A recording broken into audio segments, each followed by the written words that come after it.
n'est-ce pas, des premiers occultistes de la terre avec son mari. Parce qu'elle a communiqué avec le serpent. Et donc, la communication, le fait de communiquer, de comprendre et d'entendre, n'est-ce pas, paisiblement le serpent, mais c'est quoi? C'est l'initiation.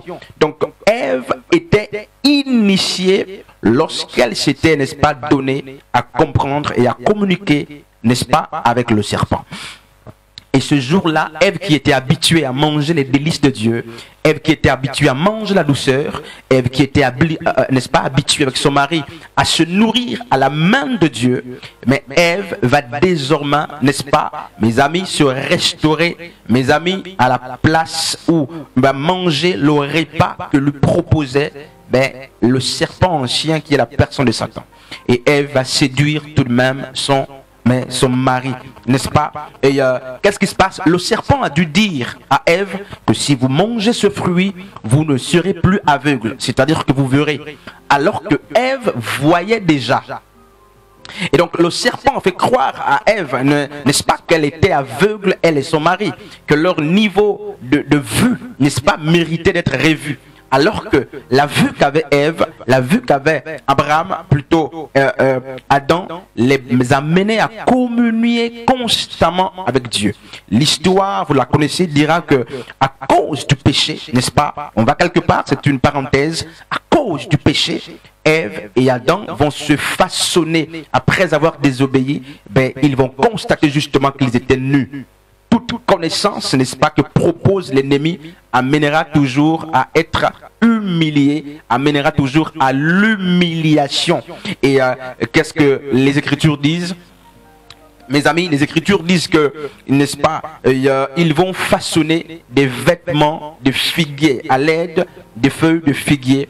Et lorsque le Seigneur vient, n'est-ce pas, après avoir conçu ses vêtements à l'aide de feuilles de figuier, le Seigneur apparaît et le Seigneur va poser la question, mais où es-tu, Adam? N'est-ce pas? C'est toujours l'ange qui a reçu la responsabilité qui est interrogé. Et c'est la même chose dans Apocalypse chapitre 3, à partir du verset 14. La Bible dit que la parole va s'adresser à l'ange. Et ce jour-là, dans l'Éden, lorsque Dieu a cherché Adam et Ève, Dieu a appelé l'ange de l'Éden. L'ange de l'Éden, le responsable de l'Éden, c'était justement Adam. C'est pourquoi le maître a dit, Adam, où es-tu? Et c'est la question, n'est-ce pas, qui est tout de même posée à notre Église à l'heure actuelle, Église de Dieu. N'est-ce pas, Ève, où es-tu? Alors, l'église de la Odyssée, la Bible dit que Dieu connaissait les œuvres de cette église. Quand bien même elle pensait que Dieu ne la voyait pas voler, n'est-ce pas? On va quelque part, Dieu connaissait ses œuvres. Et la Bible dit, Dieu dit quoi? Je sais que tu n'es ni froid ni bouillant. Donc, être froid ou bouillant, mes amis, le fait de ne pas être froid, ou de ne pas être ni froid ni bouillant, mes amis, mais renvoie au mélange. C'est pourquoi il dit tu es tiède. Et donc l'église de la Odyssée a beaucoup de caractéristiques, n'est-ce pas, dont l'un est la tiédeur, n'est-ce pas?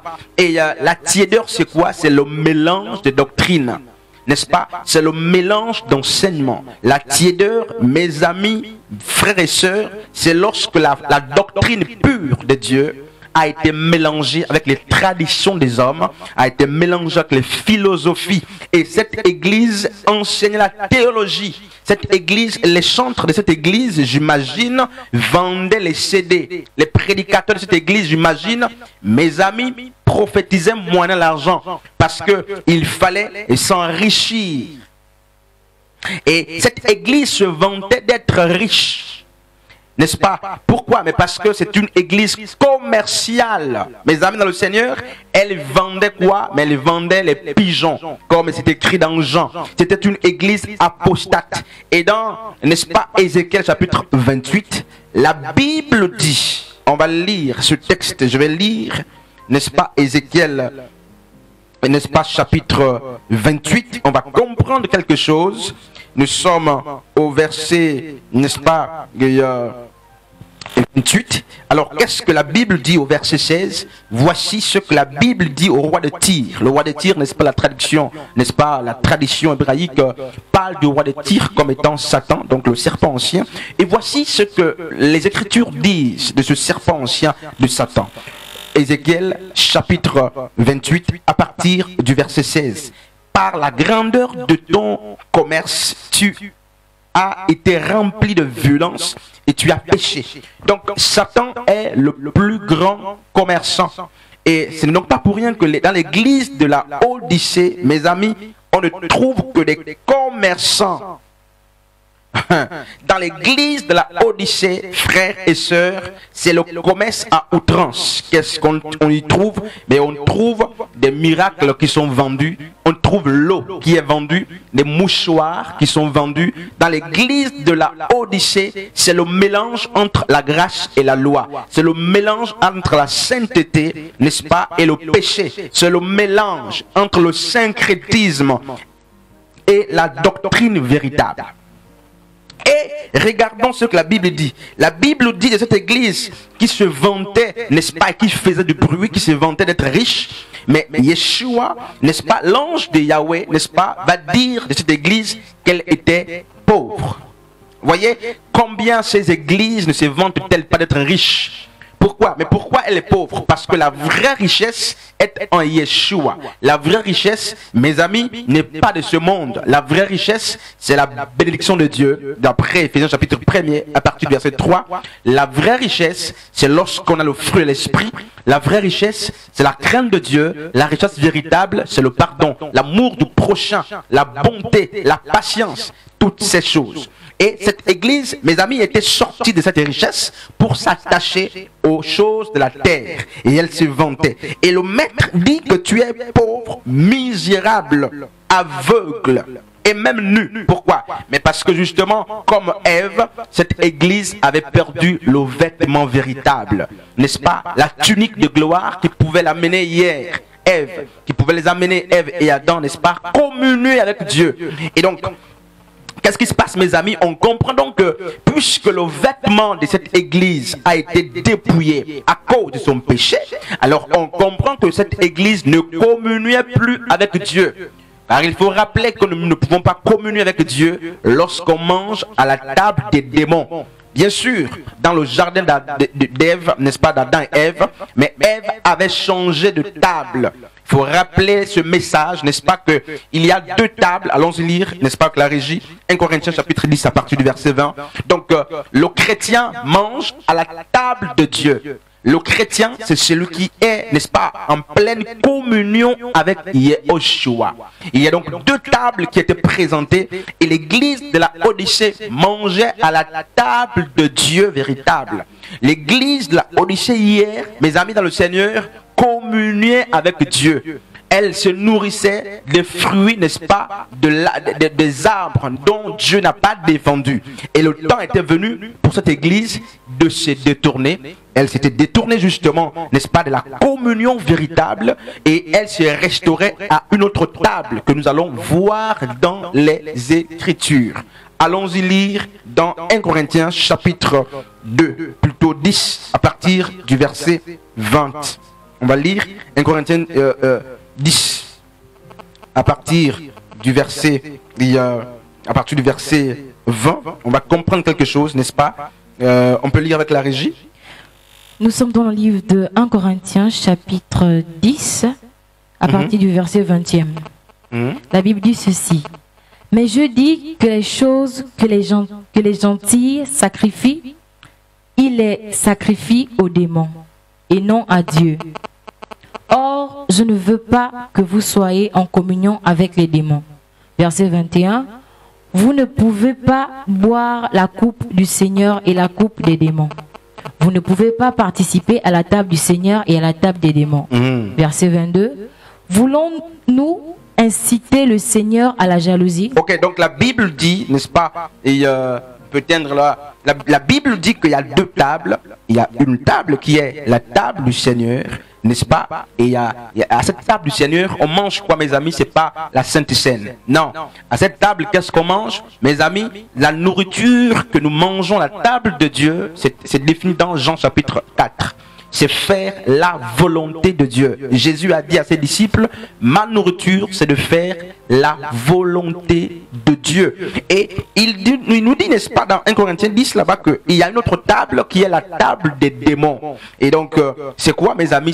C'est le péché. Justement, et là, on se restaure non pas par le pain de proposition, on se restaure non pas par la parole de Dieu qui donne la vie, mais on se restaure, mes amis, mais par des fables, des discours. Et donc, cette église de la Odyssée, mes amis, avait changé la table. C'est-à-dire qu'elle n'était plus en communion avec Dieu, mais elle était en communion avec des démons, puisqu'elle était devenue apostate. Et c'est qui un apostat? Un apostat ou une apostate, une église apostate, c'est cette église qui a renié la foi. Et oui, bien sûr, il faut le rappeler, frère, la foi peut être reniée. Paul a dit dans les derniers temps, beaucoup abandonneront la foi pour s'attacher aux esprits flatteurs. Or, avoir la foi, c'est marcher conformément à la parole de Dieu. Avoir la foi, c'est pas prier pour un malade pour qu'il soit guéri. Non. Avoir la foi, c'est, mes amis, marcher conformément à ce que dit la parole de Yeshua. Et remarquez que pour combler, n'est-ce pas, on ne va pas être long ce soir, pour soigner la maladie du péché, n'est-ce pas, de l'église de la Odyssée, Yeshua va proposer deux choses. Un, le collyre, et deuxièmement, le vêtement blanc. Oh, alléluia, frère. Il dit, je te conseille d'acheter de moi l'or éprouvé par le feu. Oh, alléluia, frère. Il dit, pour que tu vois, il faut, n'est-ce pas, que tu achètes, n'est-ce pas, un collyre. Or, l'or éprouvé par le feu, c'est quoi, mes amis, dans le Seigneur? L'or éprouvé par le feu, c'est quoi? Proverbe chapitre 20, à partir du verset 30, nous dit, pendant que la régie fle le texte, mes amis, Proverbe, n'est-ce pas, 20, 30 et 1 Timothée 2, n'est-ce pas, à partir du verset 3, là-bas, la Bible nous fait comprendre que l'or éprouvé par le feu renvoie aux souffrances. L'or éprouvé par le feu renvoie justement, n'est-ce pas, aux épreuves. Yeshua était en train donc de dire à cet ange de l'église en question, de l'église de la Odyssée, que vous refusez l'épreuve pour vivre comme le monde. Pourquoi? Parce que 2 Thessaloniciens chapitre 3, à partir du verset 1 jusqu'à 3, nous fait comprendre que Yeshua nous a destinés aux tribulations. La souffrance est, n'est-ce pas, ce à quoi le chrétien véritable est appelé. Les douleurs, les épreuves sont notre quotidien. Et notre joie véritable, c'est lorsque nous sommes en souffrance. La souffrance, mes amis, si elle manque dans la vie d'un homme, c'est qu'il n'est pas de Dieu. Or, la souffrance, lorsqu'elle produit le malheur, lorsqu'elle produit les pleurs, les cris, n'est-ce pas, chez les mondains, n'est-ce pas, dans le monde, mais elle produit le bonheur, elle produit la joie. N'est-ce pas? La joie véritable en Christ